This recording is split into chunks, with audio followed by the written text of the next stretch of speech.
She checked the left mirror first. She always checked the left mirror first. Not the right, not the center, the left. 8 years of night shifts, 8 years of pulling bus 22 out of the Callow Avenue depot at 10:04. And the sequence had never changed. Left mirror, right mirror, center, then rear view. It was the order her mother had taught her in the parking lot of a church on Fulton Avenue the summer Patrice was 17, sitting in the passenger seat of a '98 Civic with the AC that never worked, pointing at the left mirror and saying, "Start here, baby, always start here." Patrice had asked why the left, and her mother had said, "Because that's where I sit." She had laughed when she said it. Patrice had laughed too. That was 18 years ago. Her mother was gone and the Civic was gone, and the church on Fulton had been converted into something else. But the sequence remained. Left mirror. Every night. She pulled out of the depot at 10:06, 2 minutes behind. She turned onto Edmondson Avenue heading east, and the city opened up, the way it opened up only after 10 at night. All amber streetlight and wet asphalt that had put itself to bed but had not yet fallen fully asleep. A convenience store with 2 men standing outside it, not talking, just standing. A woman in scrubs moving fast toward a parked car, keys already out. A kid on a bicycle with no lights weaving between cones around a sinkhole that had been there since March. Baltimore at this hour was not the Baltimore people talked about.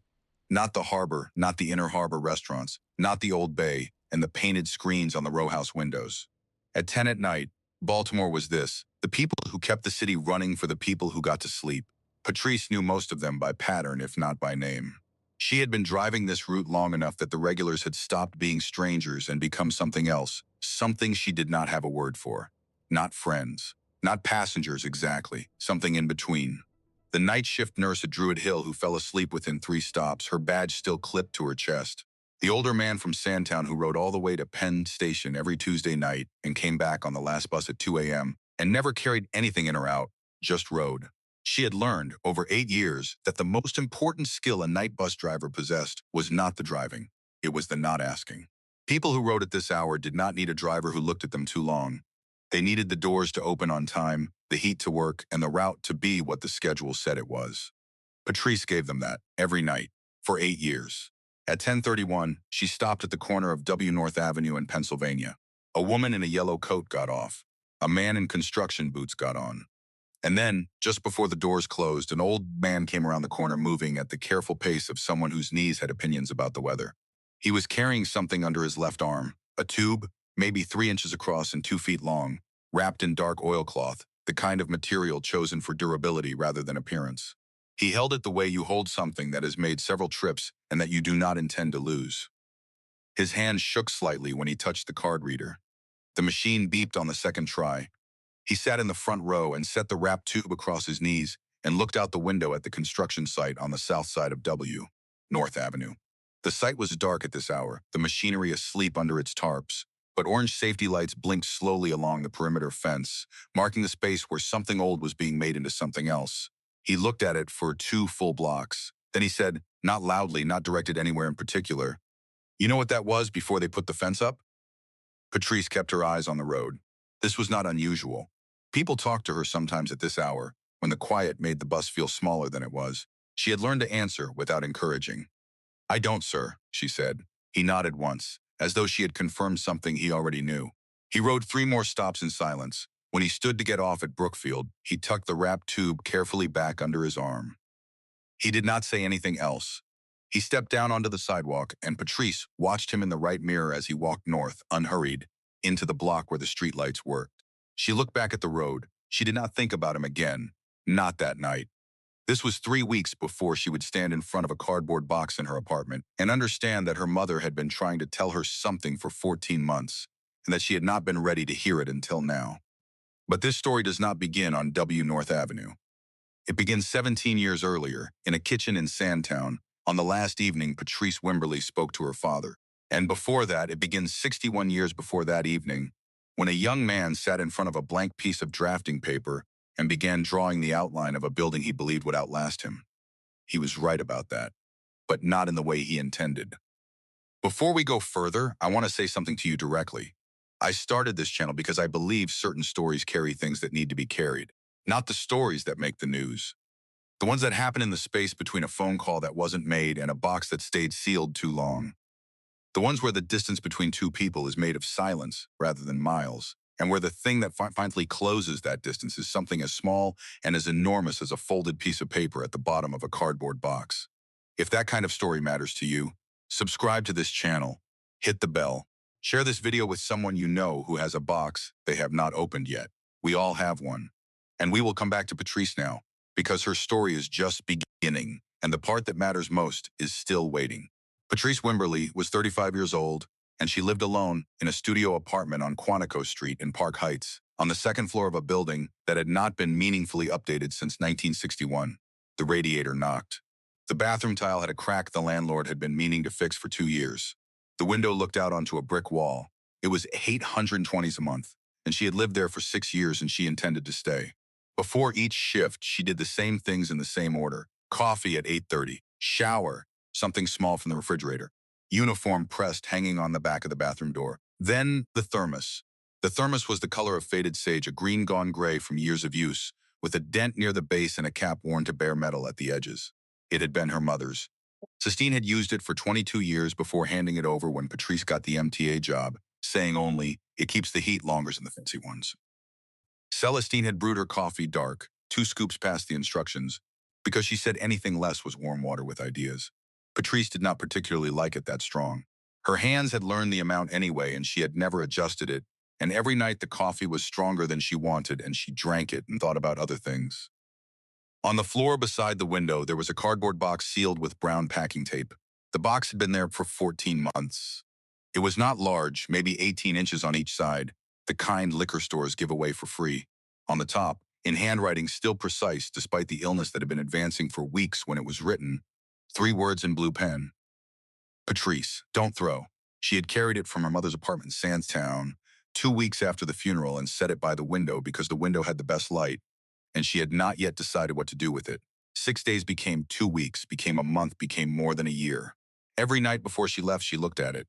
Every morning when she came home, she looked at it. She had not touched it since the day she set it down. Celestine Wimberly had died on a Tuesday morning in November, pancreatic cancer. 11 weeks from diagnosis to the last day, which the doctors at Johns Hopkins said was not unusual for this type and stage. She had organized her affairs with the same deliberate efficiency she had organized everything else. She had not told Patrice the severity of it until week 8. Patrice had been working a split shift that week. Her phone was in her locker when her mother passed at 4:17 in the morning. By the time she got to the hospital, there was nothing to get to. She stood in the hallway outside the room for a length of time she could not afterward measure. A nurse asked if she was all right. She said yes. That was the first of many times she said yes when the accurate answer was something else entirely. Now there was the box by the window, the thermos on the counter. The left mirror, checked every night before anything else. She was not avoiding grief. She was living inside it the only way she knew how, keeping its objects close and its conclusions at a distance. Across town, in a different kind of quiet, her father was doing something not entirely different. Otis Wimberly was 68 years old. He had taught architecture at Morgan State for 30 years and retired 15 months ago. He lived in a faculty apartment near campus that he had no intention of leaving. Every wall in the main room held drawings, buildings he had designed and studied, pencil and ink, on tracing paper pinned at the corners with the casual permanence of things whose presence had become structural. In the center of the wall above his desk, pinned at all 4 corners, was a photocopy. Plan and east elevation of a modest 2-story building, wide entrance, generous windows. The paper had gone soft at the edges from years of light and air. The name at the top was barely legible now, Calvary Hall. Beneath it the year, 1978. He had put it there 19 years ago when he moved in. He had looked at it every morning since. He did not find this unusual. He found it necessary, the way other people find it necessary to keep a particular photograph or a letter. The copy was not the original. The original was somewhere else. He had kept his own working drawings until a move in the mid-90s when several boxes were lost. After that, there was only this. Every morning at 9, he walked 3 blocks to a coffee shop called Cornerstone and sat at the same back corner table and stayed until 11. He had done this as a faculty member and continued in retirement because the alternative was sitting in the apartment with the drawings and 19 years of silence. He knew Celestine was gone. A woman from her prayer circle had called 4 days after the funeral because Celestine had asked her to. He had thanked the woman. He had sat with the phone in his hand for a long time. He had not called Patrice. In the middle drawer of his desk was a folded piece of paper on which Celestine had written Patrice's phone number 2 years before she died. He had not looked at it since it arrived. He had not thrown it away. He did not know his daughter drove bus 22 through Upton 5 nights a week. He did not know she had been passing within 4 blocks of Calvary Hall for 8 years. He knew very little about her life, which was the condition he had built and the one he lived inside now, the way you live inside a room you built yourself, knowing every measurement, unable to find the door. At the depot, Vernon Pruitt was finishing his second coffee of the morning. 71 years old. Retired 3 years from MTA after 31 on Route 22. He still came in most mornings because a man who had organized his life around a route did not simply stop when the paycheck did. He sat in the break room and said very little and watched the boards. He had Celestine through the church on Fulton for 20 years. He had been at her funeral. He had watched Patrice stand across the room doing the thing Patrice did, present without being reachable, enclosed in herself in a way that looked like composure and probably was not. He had been the driver of the first MTA bus to stop in front of Calvary Hall in 1978. He knew that Otis Wimberly had designed it. He knew that Patrice was Otis's daughter because Celestine had told him once, quietly, a long time ago. He had never mentioned it to Patrice. It was not his story to tell. He had believed that for 8 years. He believed it still, with the kind of conviction that holds until the morning it does not. It was a Wednesday night in the third week of October when Patrice first read the name. She had been driving the W North corridor for 8 years, and she had stopped seeing it the way you stop seeing anything that is always there. The demolition fence was 6 weeks old, but had settled into the landscape quickly enough that it had already become part of it.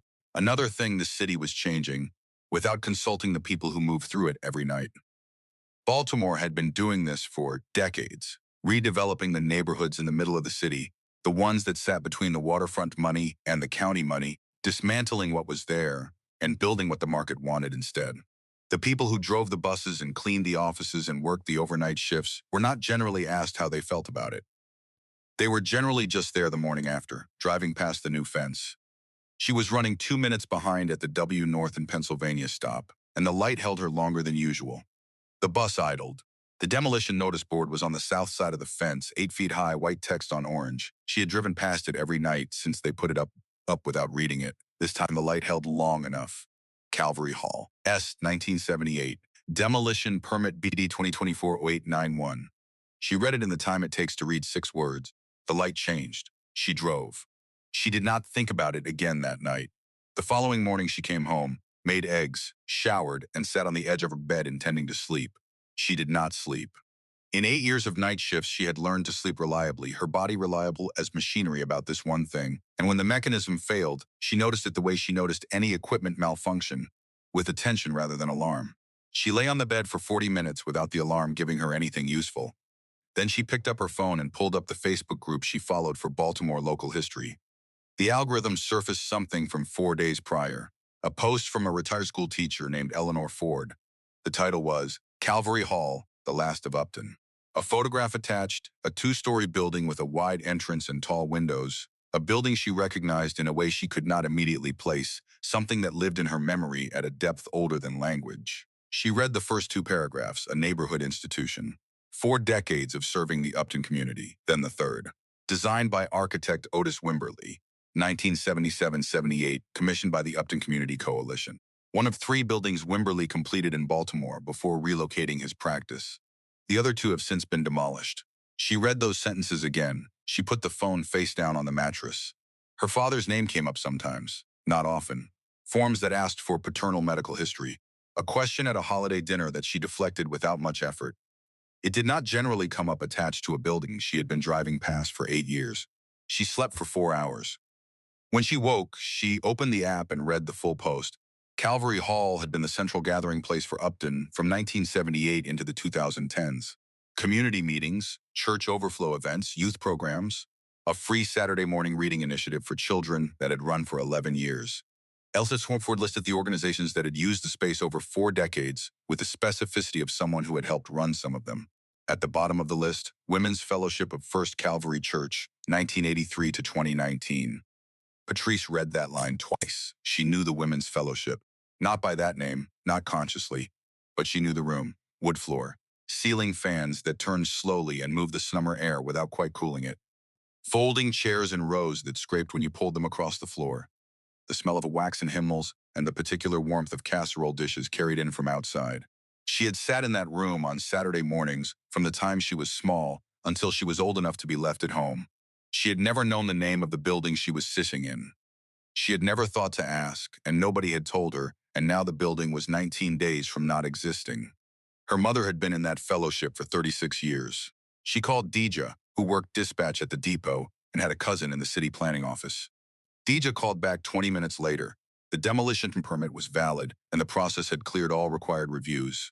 The building had no historic landmark designation. Without that designation, nothing in the permit could be legally challenged. Is there a way to get the designation in time? Patrice asked. Not without original documentation, Deja said. Architectural records, design drawings from the construction period, something with the architect's stamp that makes the historical significance case. Then maybe the Landmark Preservation Commission does an emergency review. Maybe. 19 days is not a lot of runway. What exactly qualifies as original documentation? Signed blueprints, original construction drawings, not reproductions. Something from the time of construction with the architect's signature or stamp on it. Patrice thanked her and hung up. She sat in the chair by the window. The box was 2 feet to her left, brown tape across the top, 3 words in blue pen. She looked at it. She did not reach for it. She picked up her phone instead and went to her contacts. The name was there because she had transferred it 3 years ago when she switched carriers, mechanically, the way she transferred everything. Not because she had intended to keep it, but because deleting it would have required the decision she had not made. Otis Wimberly, no label. She counted to 40 without intending to count. Then she put the phone down and went to get ready for her shift. That night, driving the W North Avenue corridor, she turned off the radio a block before the construction site. When she reached the fence, she kept her eyes on the road ahead. But this was not the not looking of 8 years. 8 years of not looking had been the not looking of someone who had never needed to look. This was the not looking of someone who knew exactly what was there and had decided, for now, not to turn toward it. There is a difference. Patrice had been living that difference her whole adult life. At 2:19 a.m., she pulled into the depot. She sat in the parked bus for 3 minutes after she shut off the engine. She had never done that before. Then she went to clock out. She did not call ahead. She told herself this was because she did not want to give him the chance to not be there. She also told herself it was because she did not trust herself to stay on the phone long enough to say what needed to be said. There was a third reason she did not examine, which was that arriving without warning was the one form of control she had over an encounter she could not fully anticipate, and she had always preferred to hold what control was available. She drove to the Morgan State campus on a Monday morning, arriving just before 9. She had slept 3 hours after her Sunday night shift. She found the School of Architecture and asked the department assistant for Professor Wimberly. The assistant checked her computer without needing to. Retired last year, his office has been reassigned. Patrice asked if she knew where he went in the mornings. The assistant thought for a moment. There's a coffee shop on Argonne Drive he used to mention. Cornerstone, 3 blocks north. The coffee shop was a corner building that had been there long enough to stop trying to look like anything other than what it was. Mismatched chairs, a chalkboard menu that had not changed in years, coffee brewed without ceremony. She saw him before he saw her. He was at the back corner table with drawings spread on the surface in front of him, pencil sketches on a yellow legal pad. His reading glasses were on. His coffee was steaming on the left side of the drawings. He had not been there long. He was smaller than she remembered. This was the first thing. Not thinner, not simply older, just smaller, as though the 17 years had compressed something in him that she had held at the original scale in her memory. His hair was entirely white where it had been gray at the temples the last time she saw it. His hands moving over the paper were the hands of someone whose precision had become the kind that cost something now. She crossed the room and sat down across from him without being invited. He looked up when she was 4 feet away, and his face did the thing faces do when they receive information they have been expecting for a long time and have still not fully prepared for. Not surprise. Something quieter and older than surprise. He took his glasses off. Neither of them spoke for a moment. Then she said, "I'm not here because I want to be here. I need to know if you still have the original drawings for Calvary Hall." He looked at her with the stillness of someone who had been asked the exact question he was expecting and was choosing how to answer it. "I sold the design rights in 1995, he said. "I don't have the originals, working copies, personal drawings from the construction period. Anything with your signature or stamp. I had working copies. I lost them in a move in 96. I've had a photocopy of the elevation and plans since then. That's all." His eyes held something she could not name, not quite evasion. Something more like a man answering exactly what he was asked, and not the question she had not yet asked. She was about to press when his hands moved. He was not looking at what they were doing. He reached across the table and picked up the paper coffee sleeve beside his cup, the corrugated cardboard kind, and his hands folded it without instruction from the rest of him. Along the grain. Once, pressing the crease flat between his thumb and the edge of the table. Checking the corners, then folding again until it was a tight flat rectangle with all four corners aligned. Once, twice, corner to corner. Press, check, Patrice stopped. She had seen that before, not these hands. Different hands, smaller and more certain, doing the same thing at the kitchen table on Fulton Avenue when she was 12 years old, and her mother was working through a decision she had not made yet. Celestine folding the paper napkin from her Sunday plate into a precise flat rectangle, pressing the corners until they matched, twice, sometimes three times until the action had run its course and she could set it down and speak. She had never seen anyone else do that in 35 years. It lasted only a few seconds. He set the folded sleeve on the table beside his cup without appearing to notice he had done it.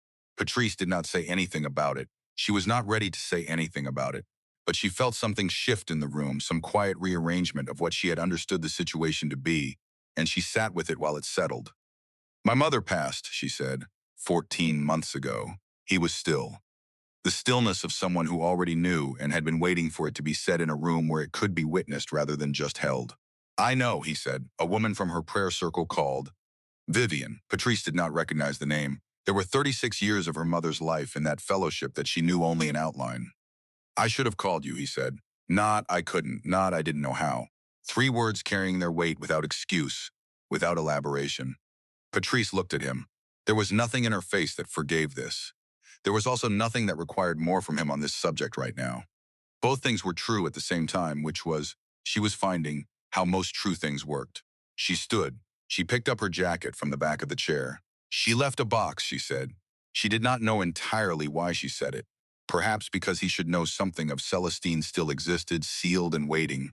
Perhaps because she wanted him to carry that the way she had been carrying it. She was like that, he said quietly. She kept things until the right time. Patrice looked at the folded paper sleeve on the table. She did not say anything about it. 19 days, she said. If you think of anything, she walked out. The bell above the door rang once. Outside, the October air was cold, and the campus trees were already changing. She stood on the sidewalk for a moment, the way she stood in the depot before pulling out, not going anywhere yet, just settling into the weight of what came next. Then she walked to her car. Behind her, through the coffee shop window, Otis sat at his corner table with his drawings and his coffee and the folded sleeve beside his cup. He was looking at the door. He was still looking at it when she was out of sight. He picked up his pencil. He did not draw anything. He sat there for a long time with a pencil in his hand, looking at the blank part of the legal pad, and he did not draw anything at all. She opened the box that night, not because she had decided to. She had been deciding for 14 months and deciding had not opened it. She opened it because she came home at 3:11 in the morning, sat in the chair by the window, and was tired in a way that had moved past the body into something else, and she simply reached for the box cutter on the shelf and pulled the blade across the tape. The smell came first. Her mother's apartment on Fulton, a combination she had never been able to name, but recognized whole instantly the way you recognize a voice before you've processed the words. She looked at what was inside. Folded clothes on top, the green cardigan with wooden buttons, the dark floral blouse washed so many times the flowers had gone soft. Under these, 4 Bibles in descending order of age, the oldest held together with a rubber band, a small wooden cross.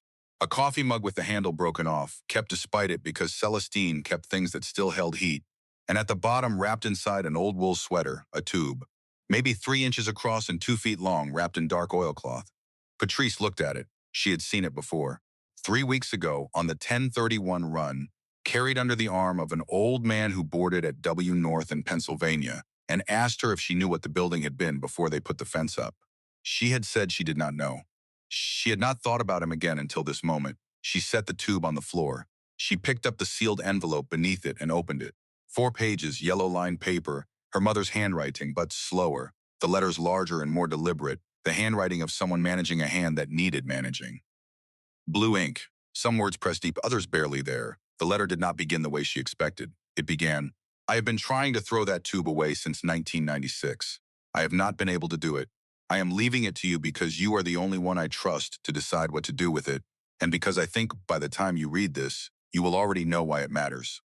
Her mother wrote about 1994, about the development company that came to Otis with a contract, the kind that does not come often. They were assembling properties in Sandtown and Upton and three adjacent neighborhoods, planning to clear them and rebuild. They needed an architect of standing, his name and his stamp on the documentation, because his name meant what it meant in that part of Baltimore. He had refused, Celestine wrote. He said no. They offered more. He said no again. He said he would not put his name on the erasure of the same neighborhoods he had spent his career trying to build something inside of. I want you to know I believe he was right to say no. Then, what happened after was harder. The private work dried up, not blacklisted in any formal way, but the phones stopped ringing the way phones stop ringing when the people holding them have decided you are not useful to their purposes. They argued about money. 4 months of it, and then they argued about the arguing. And then they stopped and started being quiet in a different way, the quiet that is not peace. Then the part Patrice had not known. Celestine wrote, he left because he believed we would be better without what he had become, which was a man who had done the right thing and lost something real because of it, and could not find a way to carry that loss in the same house as the two people he had done it for. He told me he felt like a debt we were paying on. I told him that was the most arrogant thing I had ever heard a good man say, that he had decided what we needed without asking us. He said I was right. He left anyway. The next sentence was underlined 3 times. 3 separate blue lines pressed beneath the words, his reason was not the same as his excuse. Then I did not forgive him completely. I want you to know that. I am writing this and I have not forgiven him completely, and there are some things that do not arrive before you do. But I did not want you to spend your life operating on wrong information. He did not abandon you. He abandoned his ability to stay. Those are not the same thing, and I should have told you the difference sooner, and I am sorry I did not. Near the bottom of the 3rd page, 1 sentence underlined, but with nothing following it, as though she had written it, decided it was complete in itself. What he was most afraid of was not going poor. The 4th page was short. Celestine wrote that Otis had given her his working copy of the Calvary Hall drawings the week he left. She had kept them for 28 years without knowing, when she started putting things in the box, that she would not have time to explain more than she was explaining now. She wrote, you will know what to do with them. You always knew what to do with the things I left you. The letter ended there. Patrice sat with the 4 pages for a while. The apartment was quiet. Outside, Baltimore was deep in its 3 a.m. Self, its various darknesses doing what they did. Then she reached down and picked up the tube. She unclipped the oilcloth and pulled it back. Inside, 8 sheets of drawings on tracing paper and drafting vellum, slightly yellowed at the edges but intact. She unrolled them carefully on the floor, weighting the corners with the 4 Bibles from the box. Plan views, elevations, sections, details. Pencil and ink, the lines still clean, drawn by a hand that had known exactly where each line belonged. In the lower right corner of every sheet, in small precise lettering, O. Wimberley, Nov. 1977. Below that, the architect's stamp, a circular seal with a registration number, slightly faded but legible. On the first sheet, beneath the building's name, in the margin, a line not part of the technical drawing, written in pencil, smaller than the rest, Calvary Hall. For the ones who couldn't keep what was theirs, she read it. She read it again. She sat on the floor, with the drawings spread around her and the 4 Bibles holding the corners and the letter in her lap. She looked at that sentence until she had it completely. Until she understood not just the words but the year they were written, and the man who had written them, and what he must have believed when he put his pencil to that margin. He had built the place as an act of faith in the people he refused to erase. He had put his name on what he believed in and kept it off what he did not. And then he had left his best drawings with the only person he trusted, and she had kept them for 28 years, waiting the way Celestine waited for everything, until the right time. The right time was now. Patrice looked at the clock. 4:22 in the morning. She picked up her phone. He answered after 4 rings. Not immediately, not after 1 ring the way people answer when they have been waiting. 4 rings, which was the number of a man who had been awake but needed a moment to decide, or who had been asleep and needed a moment to become the kind of awake that could handle what a phone at 4:22 in the morning might bring. Patrice? He said, not a question. I have the drawings, she said, the originals. Mom kept them. The silence that followed was not the silence of someone processing unexpected information. It was the silence of someone watching something land exactly where it was always going to land. I know she had them, he said. She was the only person I trusted with them. I gave them to her the week I left. She said she had a reason. She didn't explain it, and I didn't ask. A pause. I should have asked. We have 16 days. I know the process, he said. I tried it once before, in 2003, A building in Cherry Hill. We didn't have the originals then. We have them now. A shorter silence this time. I'll meet you at the Landmark Preservation Commission office on St. Paul. It opens at 8:30. I know where it is. She arrived at 8:20. He was already there, standing on the sidewalk in a gray coat with a collar turned up against October morning and leather portfolio under one arm. They looked at each other for a moment without speaking, because the last time they had occupied the same space for a shared purpose had been 17 years ago, and the weight of that was present in the air between them whether they named it or not. He looked at the oilcloth tube under her arm. She looked at his portfolio. Neither of them said anything about what they were each carrying. They went inside. The intake coordinator reviewed the drawings for 12 minutes. Original drawings, signed and stamped. Continuous Community used documentation for 4 decades.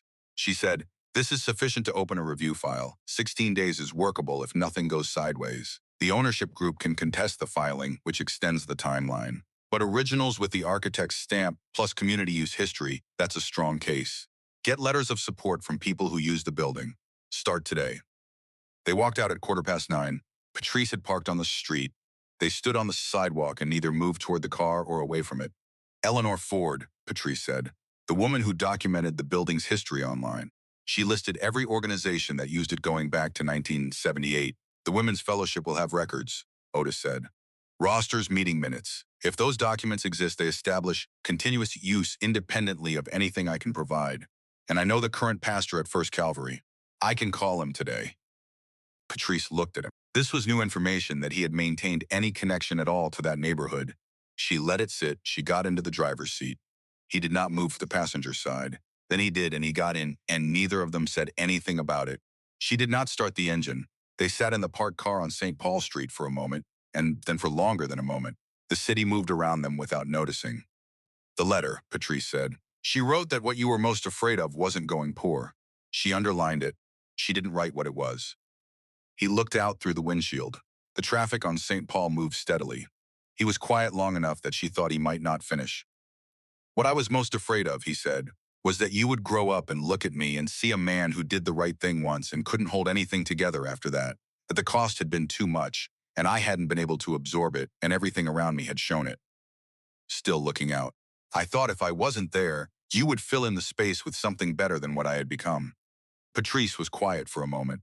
That is the most arrogant thing I have ever heard a good man say, she said. He turned and looked at her. She was looking forward. Your mother said something like that, he said. I know. She wrote it down. A pause. She also wrote that she hadn't fully forgiven you. I want you to know I read that part too. She told me. 2 years before she died, she wrote me a letter. She said she was working on it but wasn't finished.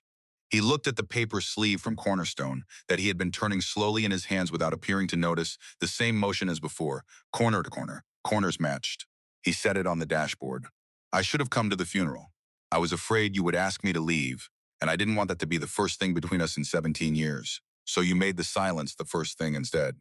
He did not answer this. That was a mistake, he said. There is no reason for it that is also a justification for it. Those are not the same thing. Patrice looked at the oilcloth tube in the footwell between her feet. She wrote that you were right to say no, she said. In 1994, she believed that. I know she did. I'm telling you I believe it too. He was quiet for a moment. That's the first thing you've said to me that isn't about the building, he said. Yes, she said. It is. She started the engine.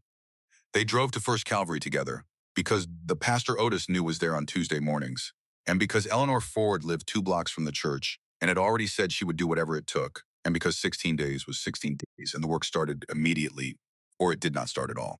They did not talk about the 17 years on the drive. They talked about the drawings, about what the review panel needed, about where the ownership group's attorney was most likely to push back. Otis knew the regulatory framework the way certain knowledge does not fade, because it is held not in memory, but in the architecture of how a person thinks. Patrice listened. She asked questions when she had them. He answered without padding the answers. It was, she thought, the most functional conversation they had ever had. She did not know if that was something to be grateful for or something to grieve. She decided it was probably both, and that both was enough for now. 3 months later, on the second Tuesday of January, the Baltimore City Landmark Preservation Commission issued its determination. Calvary Hall, 22 W North Avenue, Upton. Designation, historic landmark. Status, protected. The demolition permit was voided. The ownership group had contested the filing on day 11, and pushed the timeline with procedural objections that required 2 additional panel sessions to address. Their objections were ultimately found insufficient. The original drawings, the architect's stamp, the 48-page community use submission Eleanor Ford had assembled with 12 former fellowship members, the pastor's letter, the women's fellowship records going back to 1983. Together they constituted what the panel's written determination called a preponderance of historical significance. Patrice read the determination on her phone in the depot parking lot at 2:51 in the morning, between the end of her route and the beginning of the paperwork. She read it twice. She put the phone in her jacket pocket and sat in the parked bus for 4 minutes. She had sat in this bus for 3 minutes once before, the night she first saw the building's name. That had been not knowing. This was something else. She did not have a name for it. She did not need one right away. She went to clock out. 2 on a Thursday afternoon, Patrice went to her father's apartment for the first time. She had not planned it in advance. She drove over without calling ahead, which was consistent with how she had handled all of it. He answered the door in his working clothes, old trousers and a flannel shirt with a paint mark on the left cuff. He stepped back to let her in. The drawings were everywhere on every wall, pinned and taped, pencil and ink, on tracing paper, buildings he had designed and buildings he had studied over 30 years. The desk in the main room, the legal pad, the coffee cup still steaming, which meant he had not been expecting her and had not had time to make an occasion of it. She stood in the main room and looked at the wall. The photocopy of Calvary Hall was there, pinned at all 4 corners above the desk, paper for soft at the edges, the name barely legible. Not the largest drawing on the wall, not the most technically accomplished. Simply there, where it had been for 19 years, in the center of everything, she stood in front of it. She did not say anything about the 19 years. Some things are said well enough by their presence. She understood something she had not let herself understand before. He had not left the building. He had left the city's version of it, the version being erased. He had kept its image on his wall, and its in the margin and its drawings with the only person he trusted. Not a man who walked away. A man who did not know how to stay, which was a different failure, smaller in some ways and larger in others, and not one she had to resolve today. She pointed to a plan drawing on the right side of the wall. Is that the 2003 Cherry Hill building? Yes. The one that didn't get the designation? Yes. They tore it down in 2004. A parking structure is there now. A pause. It was a good building. She looked at it. The clean lines, the careful notation, the stamp that had not been enough without the originals. You kept the drawings anyway. I keep the drawings. She stood at the for a few minutes more. She did not stay past what she had, because she had learned not to. At the door, he said, "The advisory committee meets next month. First session on the conversion plans. I would like you to come." An invitation to a meeting about a building that had belonged to both of them in ways neither had known when it was belonging to them. "I'll check my schedule," she said. She walked to the elevator. She did not look back. Some distances close better when you stop measuring them. She drove home on the route that passed W North Avenue because it was the most direct, which it had always been, even before she knew what was on it. The Calvary Hall fence was still up, the machinery still under its tarps, but the permit board had been replaced. White text on blue, the city's historic preservation seal in the upper left corner. She slowed, she looked, then she drove. She got home at 4:15. She had a shift at 10. She changed, made coffee in the thermos, 2 scoops past the instructions, and sat in the chair by the window. The cardboard box was gone. She had broken it down flat after emptying it and leaned it against the wall by the door. She had not yet thrown it out. She did not need to decide today. In its place, on the floor where the box had stood for 14 months, was the oilcloth tube. The drawings inside rolled carefully and clipped shut. She had not yet decided where it belonged permanently. It was there for now, in the place where the thing she had not been ready for had waited until she was.